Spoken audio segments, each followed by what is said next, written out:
served as guest speaker at the Management Association of the Philippines economic briefing yesterday, where he talked about it's all about governance and curiously punctuated that with an exclamation point, as you can see on his presentation deck.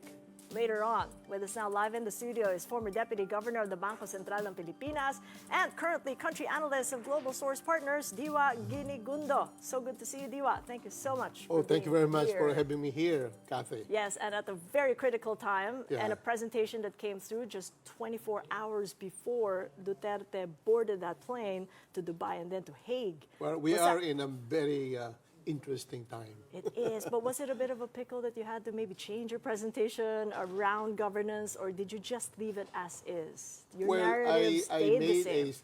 made some kind of mention about the recent arrest of the president and detention at this, I think at this point, he will now be detained.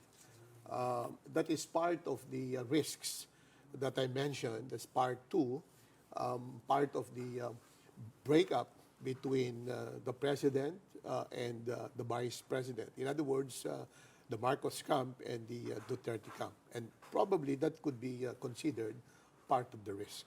It is, the political risk premium that That's right. Jay was just speaking Yes. of earlier. So really it's a clash between two dynastic clans. That's right. Coming into the midterm elections with impact towards the 2028 That's presidential elections. Yes. So what are the risks? Well, I agree with Jay that the impact could be insignificant, but it will also depend on how both camps will react to this latest development, the arrest and detention of the former president. It will depend on how mass actions in opposition to this arrest and detention of the former president. But already some news have been out that there were attempts in Mindanao to gather together a crowd in opposition to this recent development. But I think they failed to gather a crowd that is sizable enough to make a difference. So in other words, it looks like, yes, there were developments that could upset the financial markets, but not too significant. In other words, we have seen this before.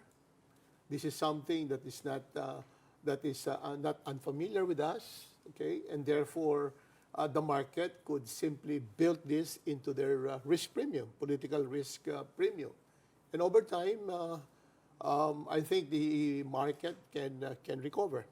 This is something that we have seen before. We have, but in Yes. terms of governance, we're seeing something different here, because in a conversation I had on open government partnerships Yes. with Budget Secretary Amena Pangandaman, she did make a mention of the importance of civil society. Yes. Going out there and partnering with government to Yeah. make things work.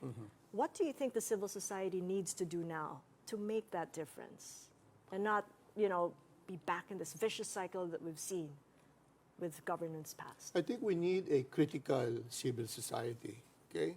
A civil society that is capable of, what shall we say, critical thinking, okay?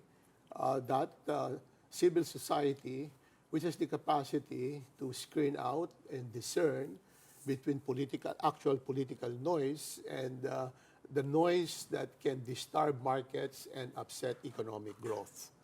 I don't think we can overemphasize the importance of public and private sector partnership, okay? Not just in terms of infrastructure, but in terms of engagement at all levels of governance, both at the national and the local levels of governance. Yes, it's important, but we have to make sure that governance remains in good hands and is done based on established rules and protocols.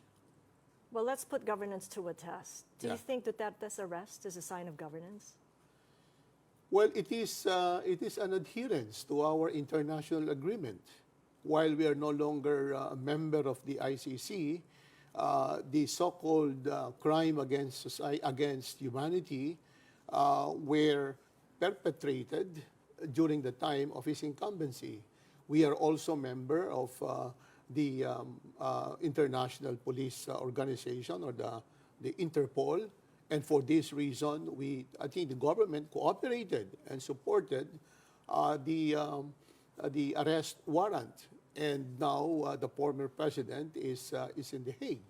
So this is something, I think, that actually reflects adherence to accountability, and I think that will help end this culture of impunity in the Philippines. Well, what do you make of the view that the government's institutions are weak and not strong enough that the ICC has to intervene in a country's affairs? I agree. I agree that some institutions of government are weak. Remember that during the 6 years of the president, there were only very few police officers who were arrested and convicted for the crimes. Even today, I think it is quite clear from the Rome Statute that established the ICC that the judicial process in the ICC is complementary to the national system of justice, and therefore, when the government decided to cooperate and assist in the prosecution of the president, I think this is adherence to rule of law. This is adherence to justice. And for that reason, I think we have a good future ahead of us, So Kathy. how then if do we you continue to do connect that. the dots for us? If you were a foreign investor, what do you tell them that it's safe or even safer to do business in the Philippines? Well, of course, foreign investors in the Philippines have raised the issue of adherence to law, rule of law, consistency of public policy. But I think the recent development shows that the government is also capable of providing or demonstrating its adherence to the rule of law, accountability, and of course to conclude that culture of impunity in the Philippines.